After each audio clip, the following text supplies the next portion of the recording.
Hello friends, welcome to பிரதி சமையல் vlog. இன்னைக்கு மார்னிங் என்ன பிரேக்ஃபாஸ்ட்டு பார்த்தலாமா? முளைக்கட்டின பச்சை பயிறு, கடலை மாவு, கொஞ்சம் வெஜிடபிள்ஸ் எல்லாத்தையும் சேர்த்து நான் அடை மாதிரி சுட்டிருக்கேன். இதில் கூட ப்ரோட்டீனுக்காக பிளாக் சன்னா சுண்டலும், முட்டை, தேங்காய் சட்னி. ஸோ இது எல்லாமே காம்பினேஷன் நல்லாயிருக்கும். மார்னிங் பிரேக்ஃபாஸ்ட்டுக்கு அவ்வளோ ப்ரோட்டீன் கிடைக்கும். நீங்கள் பேலன்ஸ் டயட் இருக்கிறீங்கன்னா இந்த மாதிரி ட்ரை பண்ணுங்கள். அப்புறம் ஆஃப்டர்நூன் பார்த்தீங்கன்னா காராமணி, மஞ்சள் பூசணி இதை வச்சு நம்ம ஒரு கிரேவி மாதிரி கூட்டு மாதிரி ரெடி பண்ண போகிறோம். ஸோ அதுக்கு நம்ம ரெண்டுத்தையும் வேக வச்சுக்கிறோம். அதுக்கப்புறம் தேங்காய், வெங்காயம், ஜீரகம் எல்லாம் போட்டு அரைச்சி அதில் ஊற்றணும். ஸோ நான் வந்து இது கூட்டு மாதிரி தான் ரெடி பண்ண போகிறேன். இது கொஞ்சம் கொதி வந்ததுக்கப்புறம் நம்ம ஒரு பிஞ்ச் அளவுக்கு மஞ்சத்தூள் ஆட் பண்ணலாம்.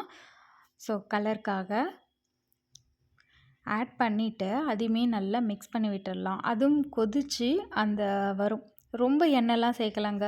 ரொம்ப கம்மியான ஒரு 2 ட்ராப் எண்ணெய் அளவுக்கு தான் ஊற்றி நான் வந்து தாளிக்க போகிறேன். அதுக்கு நான் எக்ஸ்ட்ரா வெர்ஜின் ஆயில் யூஸ் பண்ணியிருக்கேன், ஆலிவ் ஆயில். அதில் கடுகு, உளுத்தம் பயிறு, வெங்காயம், காஞ்ச மிளகாய். வெங்காயம் வந்து கொஞ்சம் ட்ரை ரோஸ்ட் ஆகணும். ஸோ அதுக்கப்புறம் கடைசியாக தேங்காய் வந்து அரைச்சிட்டு நான் வந்து திருக்கிறது இல்லைன்னு சொல்லிட்டு மிக்சியில் அரைச்சி திருவின மாதிரியே எடுத்துட்டேன். அதை வந்து ட்ரை ரோஸ்ட் பண்ணணும். தேங்காவையுமே இந்த மாதிரி ட்ரையாக ரோஸ்ட் பண்ணணும். அதுக்கு மேலே கடைசியாக கருவேப்பிலை போட்டுட்டு அதெல்லாம் வதக்கிட்ட பிறகு நம்ம அந்த கிரேவியில், அந்த கூட்டில் நம்ம ஊற்றணும். ஸோ நம்ம இந்த ஸ்டேஜ் வந்ததுக்கப்புறம் அடுப்பை ஆஃப் பண்ணிவிட்டு கடைசியாக நம்ம தாளித்து வச்சுருக்கிறத கடைசியாக எடுத்து அதில் கொட்டணும். ஓகேங்களா? அப்போ தான் நல்லா அந்த ஃப்ளேவர் எல்லாமே கிடைக்கும். இது கேரளாவில் என்னன்னு சொல்லுவாங்கன்னா எரசோறு அப்படின்னு சொல்லுவாங்க. எனக்கு சரியாக ப்ரொனவுன்ஸ் பண்ண தெரியல. பட் ஆனால் எரசோறு அப்படின்னு தான் சொல்லி கேள்விப்பட்டிருக்கேன். இது நம்ம பூசணிக்காய், அது மஞ்சள் பூசணி, காராமணி கூட்டு. இது வந்து ரைஸ்க்கு, சப்பாத்திக்கு, தோசைக்கு எல்லாத்துக்குமே சூப்பராக இருக்கும். ஸோ இன்றைக்கி லஞ்ச் பாக்ஸுக்கு என்னென்னா ரைஸு, முட்டை, கொஞ்சம் பீட்ரூட், அப்புறம் போட்டு சாப்பிட்றதுக்காக இந்த கூட்டு.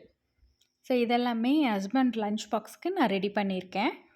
இது கூட மோர், அதில் வந்து கொத்தமல்லியும் போட்டு நல்லா அரைச்சிருக்கேன். கொத்தமல்லி, ஜீரகம், பெருங்காயத்தூள், ஸோ இதெல்லாம் போட்டு மோராக அடித்து கொடுத்துருக்கேன். ஸோ அத்விக் வந்து அந்த கூட்டை சாதத்தோடு மிக்ஸ் பண்ணிவிட்டு காரக்கரணை வறுத்துட்டு அதில் பீட்ரூட்டையும் சேர்த்து கொடுத்தாச்சு. இதுதாங்க அத்விக்கோட குட்டீஸோட லஞ்ச் பாக்ஸ் அண்ட் என் ஹஸ்பண்டோட லஞ்ச் பாக்ஸ் இதுதான். ஸோ இன்றைக்கி வந்து மெனு இது தான், லஞ்சோட மெனு. ஸோ அதுக்கப்புறம் கொஞ்சம் இடையில வந்து சாப்பிட்ணும் அப்படின்னா இந்த மாதிரி சுண்டல் செஞ்சு கொடுத்துருவேன். அப்புறம் நட்ஸ் அத்விக்கு வந்து உரிச்சிட்டு கொடுத்துருக்கேன். ஸோ பேலன்ஸ்டு இருக்குது. நம்ம வீட்டில் வந்து அதை மில்கில் இல்லைனா வெறுசாக தண்ணி ஊற்றி அடித்து மில்க் ஷேக் மாதிரி சாப்பிட்டுக்கலாம், குடிக்கலாம். ஹோப்ஃபுல்லி இந்த வீடியோ உங்களுக்கு பிடிச்சிருக்குன்னு நினைக்கிறேன். ரொம்ப யூஸ்ஃபுல்லாக இருக்கும்னு நினைக்கிறேன். கண்டிப்பாக நீங்கள் இதை ட்ரை பண்ணுங்கள். பேலன்ஸ் டயட்டில் இருக்கிறவங்க இந்த மாதிரி ட்ரை பண்ணி நம்மளோட வெயிட் குறைச்சிக்கலாம்.